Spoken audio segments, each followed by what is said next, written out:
Hey kids, whenever I browse this site, I see more and more videos of people talking about things like YouTuber drama, the election, world politics, and it made me think, hey, maybe I should start covering more relevant, nuanced topics in my videos.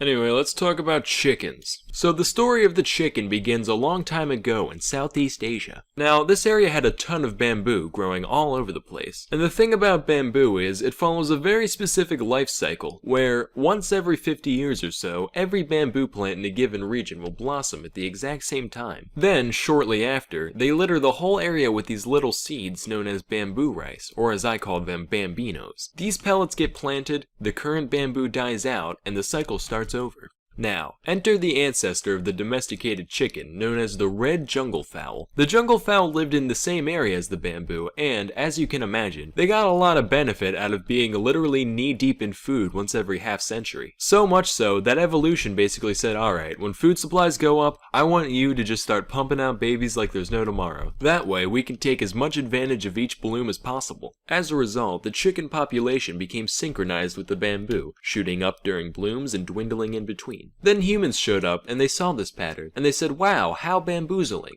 And then they realized, wait a minute, that pun was dumb. But also, we can harness this whole chicken cycle thing. All we have to do is give these guys a whole bunch of food, and we can make their reproductive systems go into overdrive whenever we want. Do you know what that means? Lots of hot bird porn. No, it means we get as many eggs as we could ever dream of. So, with a bit of work, we managed to domesticate the chicken around 5000 BC. And as you can imagine, the idea of having a literal egg-laying machine around the house was extremely popular, leading to the chicken spreading across the entirety of the civilized world over the course of a few millennia. I think it's interesting that, despite the fact that the West has had chickens for most of its history, it wasn't until way later that we figured out where they came from. Like, alright men, it's time to delve into the world of the unknown. We're gonna see things the likes of which man has never laid eyes upon before. But, if you keep your wits about you, we just might make it out of here alive.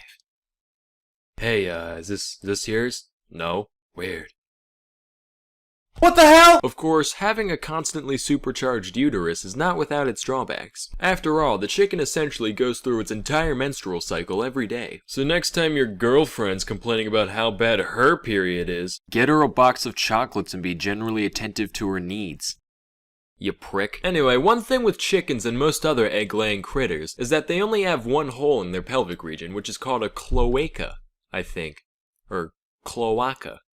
Cloaca? So the Croatia basically acts like a funnel, taking all the eggs and waste and sending it down the same chute. And while this might sound convenient at first, there is one fatal disadvantage that affects chickens in particular. Sometimes the egg can get stuck on its way out, leading to a condition known as egg binding. And since this means nothing can exit the clamato anymore, the egg-bound chicken ends up dying of constipation over the course of a couple days. Hey Jerry, how you doing? Not good, Sean. Not good. Aw man, what's wrong? It's just, ever since Jenny got egg-bound, things have been so stressful. Her funeral expenses are through the roof, and her memory means so much to me, but if the bills keep coming in like this, I'm not sure my family will be able to handle it.